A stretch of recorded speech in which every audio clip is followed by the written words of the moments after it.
So you're over 40. You've just moved to a new country. You're wondering, is it too late for me to start building wealth?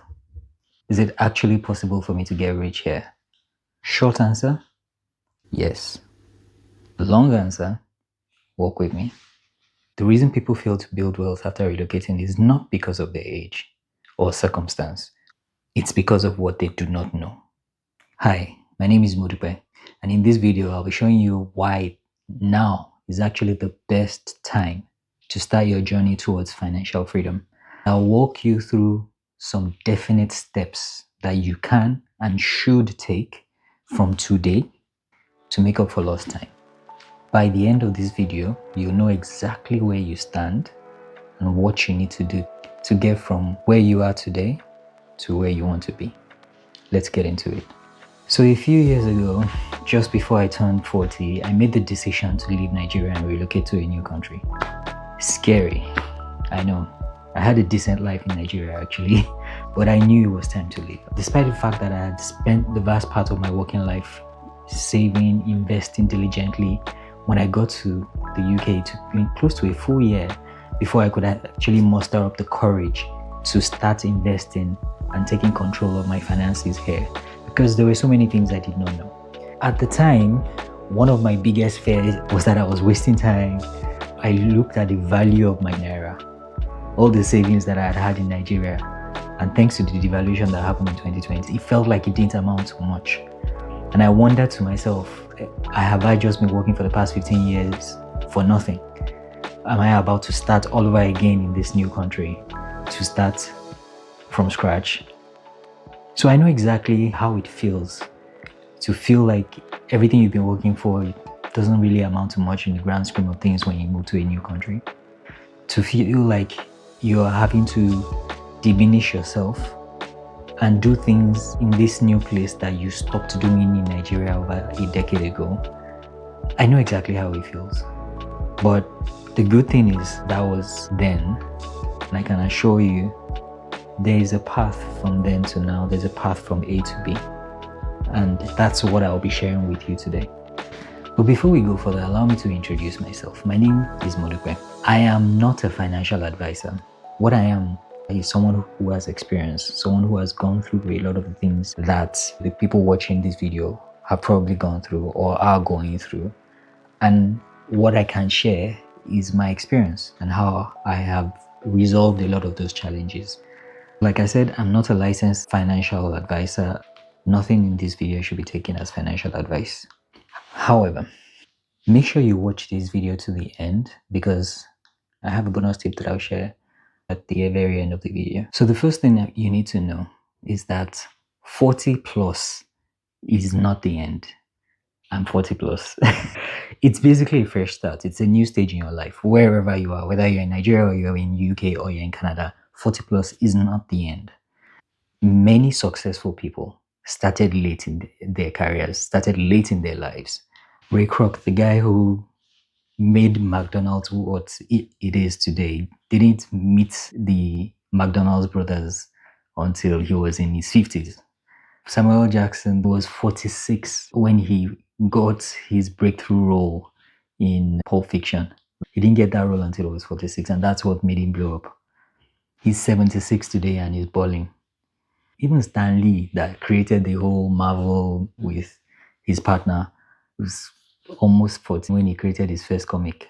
And you can even say Warren Buffett. Fine, Warren Buffett has been investing since he was a child, but you look at his wealth today, like 90% of that wealth came after he was age 60. If he had stopped investing at age 60 and just taken everything he had, he would not be the richest man in the world at any point in time. He would have just been some rich guy in Omaha. So lots of people have met success after the age of 40. And what even makes it more interesting is the fact that people are still finding success in their 40s because we have so many opportunities today that the likes of Ray Kroc, Warren Buffett, Samuel Jackson did not have in their time. I was watching a guy the other day. This guy has a bunch of apps. They are functional. You pay to buy the apps, and he doesn't know how to code because Technology today is a lot more accessible than it was when a lot of people, myself included, were learning how to write programming languages. Today, you can literally build fully functional websites without really having a lot of technical knowledge, thanks to the power of AI. And this platform we're even on right now, YouTube, is another platform that you basically have your own channel, your own TV station. You can literally create your own TV station for free on YouTube. People do it. You have an entire TV station with your cast, different members on YouTube. The infrastructure is there for free. And there are lots of people I know finding success on YouTube in a relatively short space of time. With just a bit of consistency and less than a year, they've found success on YouTube. There are lots of examples of people that found success after 40, after 50, after 60. If you can think of other examples, please leave them in the comments below. The real danger is not your age. The real danger is inaction. Time is still on your side if you're in your early 40s, but hesitation will cost you. Your biggest obstacle is not your age. Your biggest obstacle is not having a plan. And in this country, without smart planning, your high income can disappear just like that. I mean, HMRC will take their own, landlord will take his own, general cost of living will drop its own. So if you are not careful in this London, but we will address all that later on in the video. So now that we know that it's possible to make it after 40, how do you actually go about making it after 40? I'm going to be explaining this with a simple framework that I picked up from when I used to dabble in chess. It's a 3-step process. Step 1 will assess your current situation today, your assets, your opportunities, where you are today. Step 2 will align on your goals. Where do you really want to go? What do you really want to do? What are your goals for yourself and your family? And step 3, we'll talk about how you go after those goals. Let's talk about your current situation. We'll look at your strengths and your opportunities and touch on the threats along the way.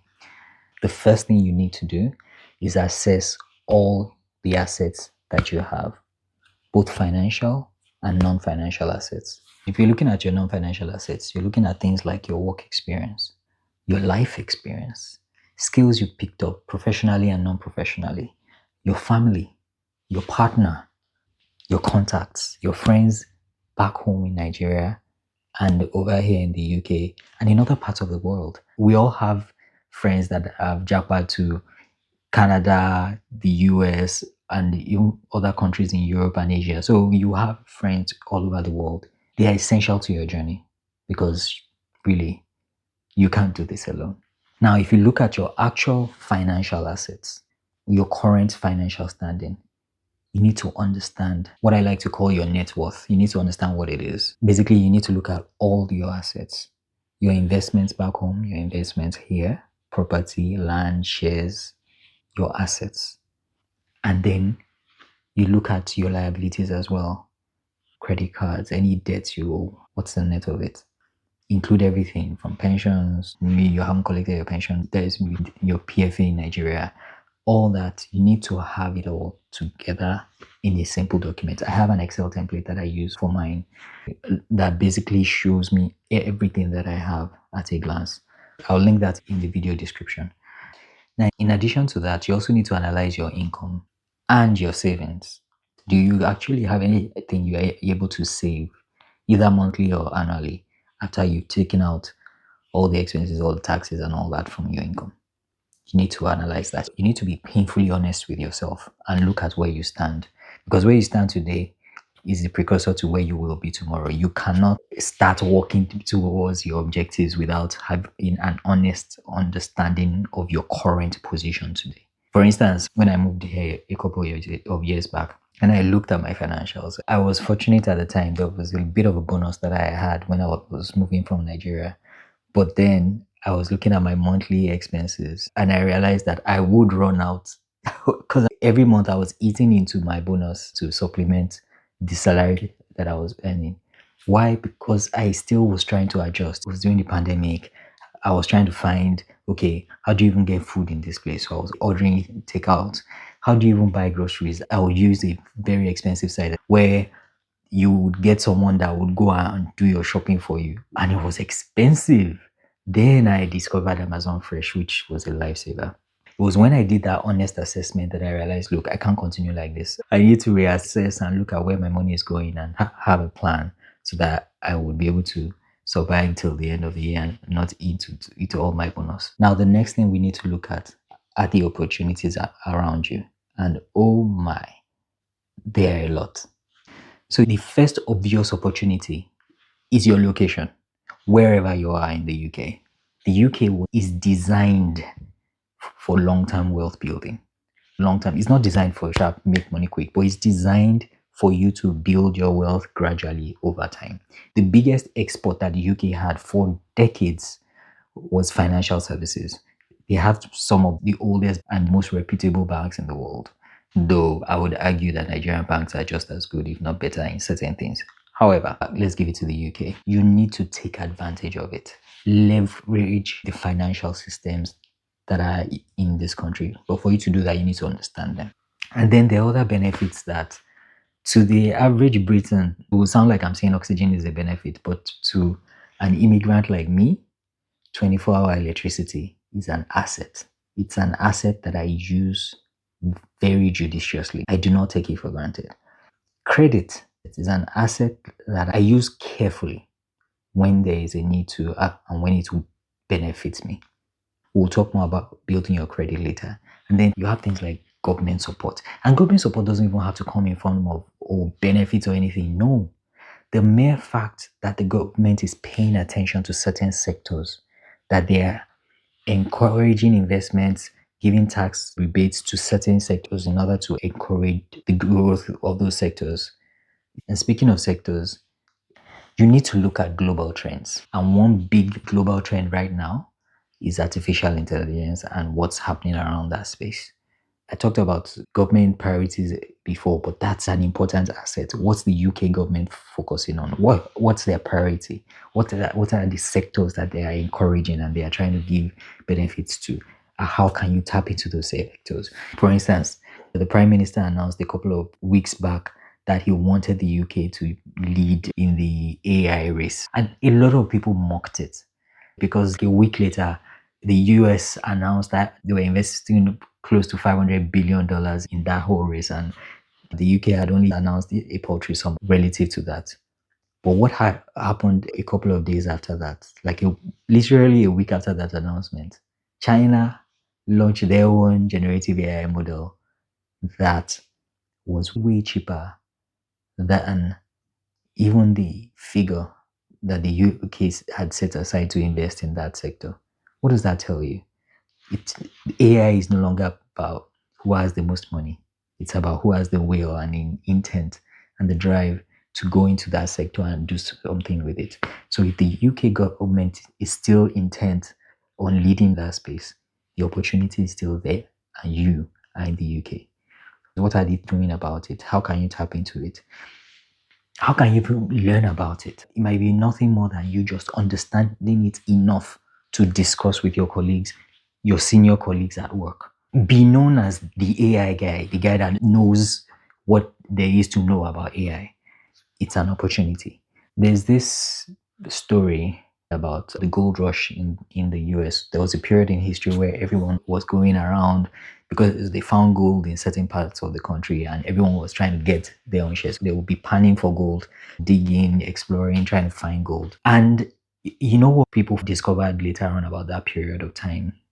The people that made the most money, the people that made the most wealth during that period were not the people that found gold. It was the people that were selling shovels. Shovels.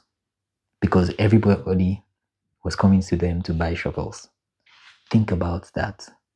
What are the opportunities around you that are being triggered by these global trends, by AI, by the fact that the world is becoming more right-leaning? What are the things that people will need? Let me give you an example of an opportunity that happened because the world was becoming more right-leaning. There's a social media website called Blue Sky that was launched recently because Twitter had become very right-leaning. You now have blue sky that a lot of people have rushed into. That was an opportunity that someone saw and created something for those people that were like, look, we don't like the way they. So you don't have to say, oh, because the world is going right leaning, I will also be right leaning. You could, if that's your personal feeling, if you're genuinely right leaning. But then, if you're not, you could also take advantage of that to create a space for people that are left leaning without even being a political person. Just saying, based off my values, this is what I'm creating. And then use AI, learn how to use AI. There was a clip I released a couple of weeks back where I talked about the fact that the best skill I learned last year was prompt engineering. Because there's research out there that shows. There was an article, I think, by Harvard Business Review that talked about how most people use generative AI. And part of what it found out was that a lot of people just give surface level prompts. They don't really utilize the deep thinking features of Gen AI. It's the same way a lot of people used to use the internet way back in the day. Just Google your town or just Google your surname and see if you're there. Some people were building entire websites. Some people were setting up Google Maps so that it could link to their businesses, while some people were just Googling random things around them or finding out what's the time the movie is showing. And again, even that in itself is an opportunity because the fact that a lot of people don't know how to use it, are afraid of AI the same way people were afraid of computers way back in the day, or they're just not interested at the moment. It gives you an edge if you get in ahead of time and you actually learn how it works and you can actually teach it. You can actually use it for other things. You actually use generative AI to improve your output either at work or in your personal life. And another trend that is going globally right now is YouTube. Content creation is a massive industry that is growing. They don't call them accounts. They call them channels. YouTube channels. Everybody that has a user account on YouTube has a channel, even if you don't post anything, right? But they've given you that resource. They're giving you that infrastructure. They're giving you so much space in the cloud where you can upload anything you like. You can literally create training programs on YouTube. People create playlists of videos with training programs and they develop their own competence as they're teaching, and then they also develop their reputation as well. You can do so much with YouTube. Some people launch music careers on YouTube. Some people launch movie careers on YouTube. They use it as an opportunity to showcase themselves. This is the same way also when you look at LinkedIn. Let's say we're talking content creation, but beyond YouTube, when you look at LinkedIn as well, people are using LinkedIn as an opportunity to create brand identities for themselves. And you'll be surprised at how valuable growing a personal brand can be. But before we proceed, let's talk about sponsorships. And guess what? This video is sponsored by me. So if you're enjoying it so far, please click the like button below. And if you've gotten to this part of the video, please type more gist in the comments below. Now, step 2 of my 3-step process is you setting clear objectives. What do you want? It's a simple question that a lot of us really do not answer. We just do what we think we should do instead of actually asking ourselves, what do I want? Because if you answer that question honestly, there's certain things you will not do. There's certain things a lot of other people will advise you to do that you will not do because it doesn't align with what you want. And I do this a lot. So you need to ask yourself that question. You need to discuss with your partner. What do we want? What do we want in this country? What do we want outside UK? What do we want back home? Is it an objective for us? What do you want for your kids? What kind of upbringing do you want them to have? As much as possible, you also want to involve your family in this goal setting exercise. You need to find out from your children what are the things that appeal to them. Set goals for your children and set them on the path to achieving those goals. I have an entire article on goal setting that I put up on LinkedIn. I'll link to the article in the video description below. Now, step 3. Usually I just call this give it all you've got, but it's in 2 parts, right? It's in 2 parts because we're talking to people that are 40 plus. Now, the first part is what are the things you should do for good financial hygiene in this new country? And good financial hygiene, whether you are in UK, Nigeria, or anywhere in the world, always starts with. So that's the first part of our discussion on how to build wealth, even if you are starting later in life. We've looked at why it's absolutely not too late to start at 40 plus. We talked about some of the opportunities that exist today. And most importantly, we've spent time understanding what you already have in your hands and defining what you truly want. But we're just getting started. In the next video, we'll talk about the fundamentals of personal finance, from smart spending to empowering your children.